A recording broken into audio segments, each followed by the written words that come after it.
Jefferson at your service. Naiinitan ka na ba ng sobra sa panahon natin ngayon?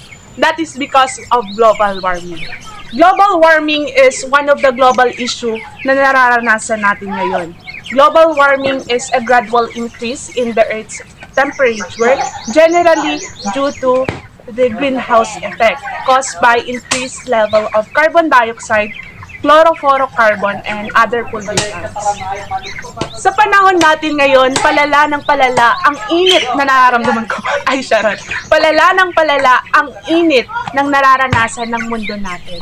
That is why, today, we need to act now as soon as possible. Iyo baga? Today, I'm here. I'm gonna show you. Magtatanim tayo ng mga puno. At samahan niyo ako. Let's go, guys!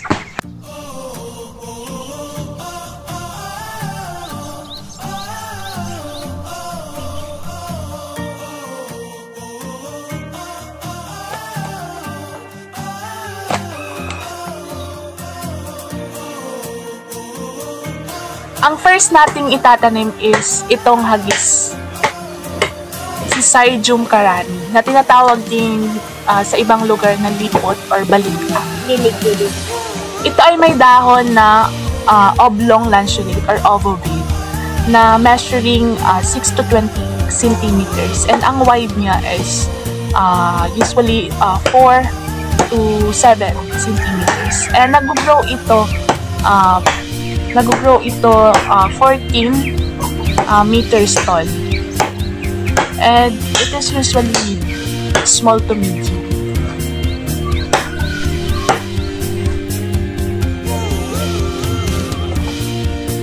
Lagyan natin siya ng harang para mas maprotektahan siya.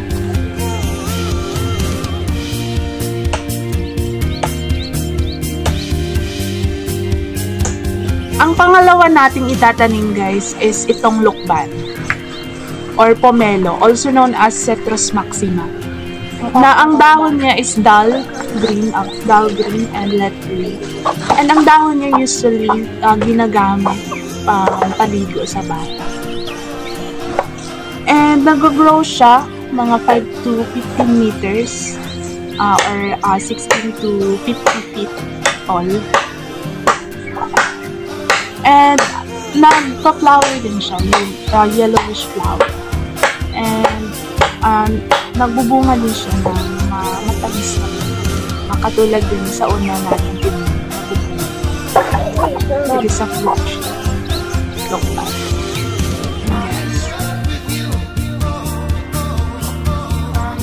Lagyan natin siya ng harang para mas maprotect ang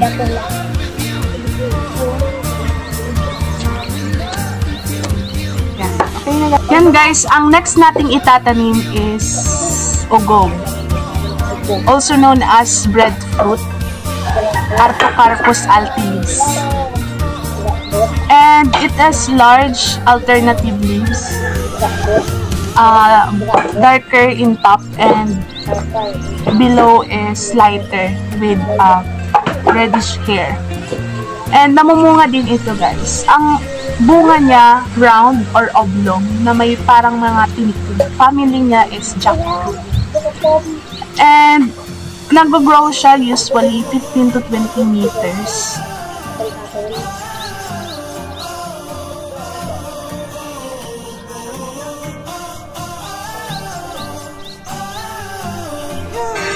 Ang pang-apat nating itatanim is dalandan tree. It is oval and greenish leaves. Ang leaves niya is usually around 4 to 6 cm long. And it is small. Ang height niya is around 4 meters tall. And namumunga din siya. Usually green ang leaves and it's round, and ang bunga niya is juicy, and nagpo-flower din siya white.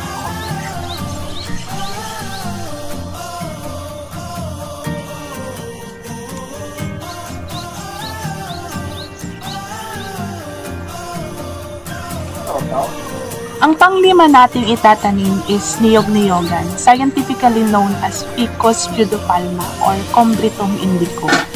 Ang dahon niya is oblong to elliptic, measuring around 7 to 15 centimeters. And nag-grow siya up to 5 meters tall. And nagpa-flower din siya. It is fragrant flower na nakaka-attract sa mga pollinators like bees, birds, and moths. Ayan.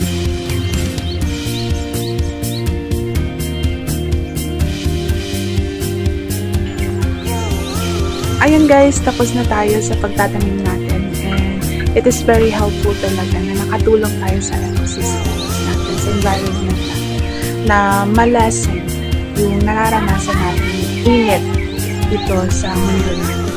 And ayun, salamat sa pagsama sa amin guys. Bye-bye! Thank you!